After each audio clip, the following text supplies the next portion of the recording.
So I wanted to bring in Ari Berman, who writes for Mother Jones, is well known for his book, Give Us the Ballot, The Modern Struggle for Voting Rights in America.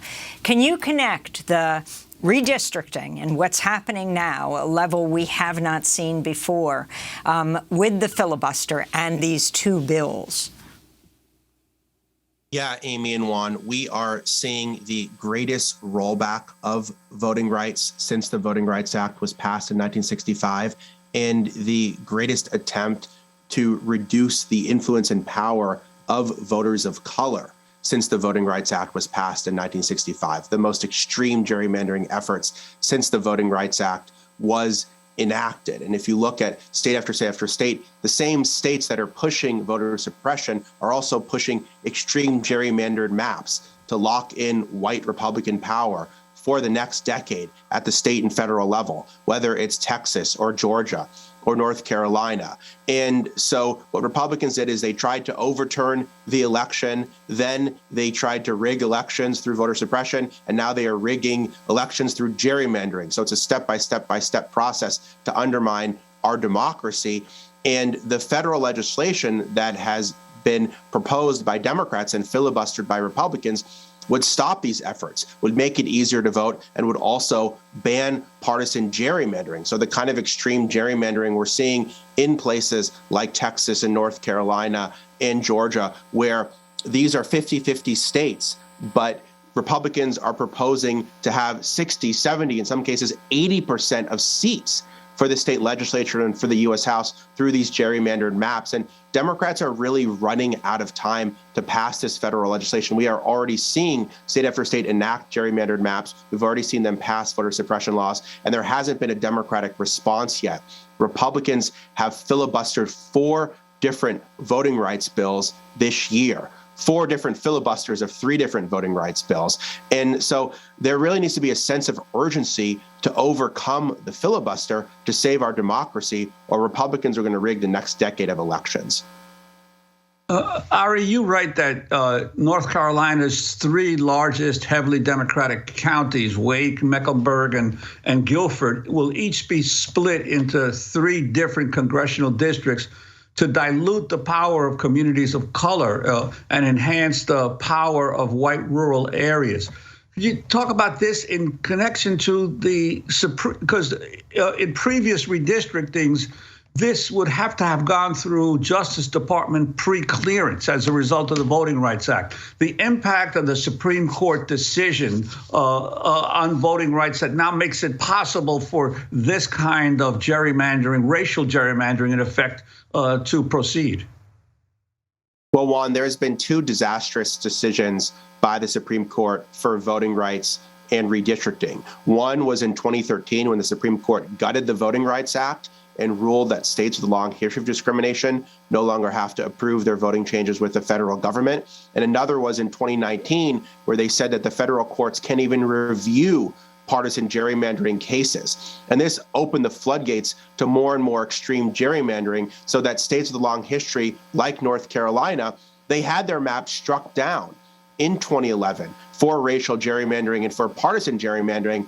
And now they're doing the very thing that the federal courts and the state courts told them not to do, which is drawing districts in a 50-50 state that will give Republicans upwards of 70% of seats for the state legislature and for the U.S. House, and doing it by diluting the votes and the voices of communities of color, by packing them into as few urban areas as possible, and then splitting up heavily Democratic areas like Charlotte, like the Research Triangle, into as many white rural districts as possible to preserve white Republican power. And we've seen that not just in North Carolina, but in Texas and in Georgia and other places where all of the demographic changes are from communities of color. And that should benefit Democrats because communities of color are more likely to support Democrats than Republicans. But Republicans are drawing the districts in such a way that maintain Republican power in the face of these big and massive demographic changes. All right, let's go to Georgia. On Monday, the legislature passed a gerrymandered state Senate map giving Republicans 59% of seats in Georgia for the next decade. The map reshapes a district held by Democratic State Senator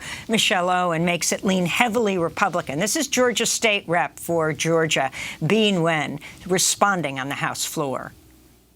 My colleague on the Senate side, who currently represents Senate District 48, is the only Asian woman in the Senate, 1 out of 56 members. It means when 6 Asian women are brutally murdered in our state, we know there will be at least 1 woman on the Senate side who can speak about cultural barriers, who can speak about language barriers, and who can speak about the fears that plague the Asian American community, just like the senator did from Senate District 48 earlier this year. And here we are, a state. We've added 1 million Georgians, Asian Americans being the fastest growing population in our state. And the majority party drew a map that targets the only Asian woman in the Senate, and they did so by diluting the voices of Black and brown voters. So that's Georgia State Legislator Bean Wen. Ari Berman. That's really indicative of what Republicans are doing everywhere, which is they are dismantling diverse districts in which African Americans, Latinos, Asian Americans are joining together to elect their candidates of choice. And all of the demographic changes in Georgia and the South are from those groups, are from communities of color. But instead of having more representation for communities of color because of that population growth, there's actually going to be less representation for communities of color. And so this is really an effort to dismantle the diversifying new American majority and to maintain white Republican power in the face of these demographic changes. And it's also an attempt to try to take away competitive seats, because Georgia was the most competitive state in the country for the president and for the U.S. Senate. But if you look at these state legislative maps that were passed by Republicans in Georgia, there's almost no competitive districts for the state legislature or for the U.S. House. That's the same thing they did in North Carolina. That's the same thing they did in Texas. So I really want people to understand they are rigging the next decade of elections. Election results are basically going to be predetermined for many races at the state and federal level in places like Georgia, Texas, North Carolina, because of the maps that are being passed right now. That's how serious of a crisis for democracy this is. Well, I want to thank you, Ari Berman, Mother Jones journalist, for being with us. We'll link to your piece. Republicans are erasing decades of voting rights gains before our eyes, and author of Give Us the Ballot.